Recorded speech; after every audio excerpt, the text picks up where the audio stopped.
Naglito ako ang meal na Wow. kaya ang bolsa. Nag-aayos nga ako dyan kasi paalis nga ako dyan at papunta ako sa palengke para bumili ng panghapunan namin. Pero sa di inaasahan mga kekisor, nahulog nga yung cellphone ng bowa ko at ayan hinahanap nga namin kung saan-saan. Tinatawagan ko nga yung cellphone ng bowa ko pero naka-off na.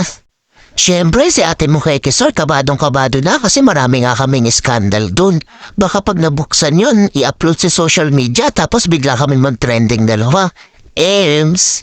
Malinis yung cellphone na yon, mas malinis pa yun sa budhi mo. Ikaw lang naman kasi yung masama ang ugali dyan at ayaw nakakakita ng umaangat ng iba. Charot.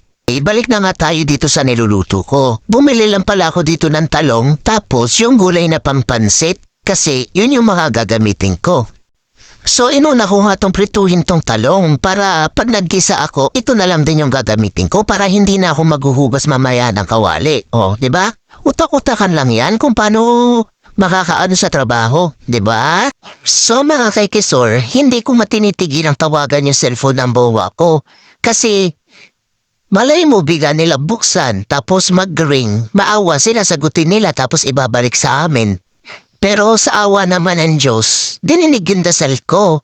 Nag-ring B, tapos sinagot. So, ayun nga, napakiusapan ko nga yung nakapulot. So, mabait naman si kuya.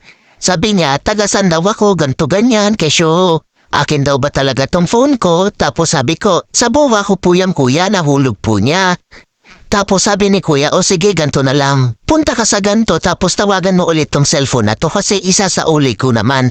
Ngayon, thankful talaga huwag kuya kasi sobrang bait. Buti na lang mabait yung nakapulot at hindi na pag-interesan yung cellphone na yon. Sa bagay, kung pag-iinteresan nila yung cellphone na yun, kailangan nilang patanggal dun simula password pa lang pag-open tapos sa messenger, sa gallery, sa message, sa Google, lahat-lahat kasi nilagyan ko yun ng password. So gagastos na muna sila ng malaki bago nila mabuksan yung cellphone. Pero yung cellphone kasi na yun, pasira na rin yun. Ang lang namin, hinanap lang talaga namin kasi may mga kailangan kami dun. May mga importanteng naka-save dun sa gallery niya. By the way, thank you pala talaga dun kay kuya kasi sobrang bait. Ang lang sa akin, hindi ko nakuha yung name. So thank you talaga kuya. Will subscribe on my YouTube channel.